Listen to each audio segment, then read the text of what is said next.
Hi అండి. ఇప్పుడు వంకాయ వేపుడు ఎలా చేసుకోవాలో చెప్తాను. ముందుగా పావు కిలో వంకాయల్ని చక్కగా తరుక్కొని ఉప్పు నీళ్ళల్లో వేసుకోవాలి.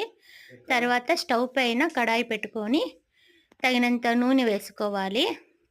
అందులో నూనె కాగిన తర్వాత శనగపప్పు, మినపప్పు, జీలకర్ర వేగిన తర్వాత చక్కగా కరివేపాకు, మిరపకాయలు, ఉల్లిపాయలు వేయాలి.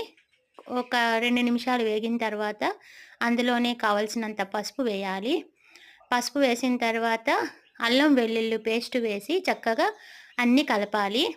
కలిపి ఒక 2 మినిట్స్ ఉంచిన తర్వాత తరిగిన వంకాయ ముక్కలను చక్కగా ఈ పోపులో వేసుకొని కొంచెం నీళ్ళు వేసి మూత పెట్టుకోవాలి. అప్పుడే తగినంత ఉప్పు కూడా వేసుకోవాలి అండి. కూర కొంచెం మెత్తబడిన తర్వాత సరిపడా కారం వేసి, ధనియాల పొడి వేసి ఒక 5 నిమిషాలు స్టవ్ మీద ఉంచి దించుకోవాలి, అంతేనండి.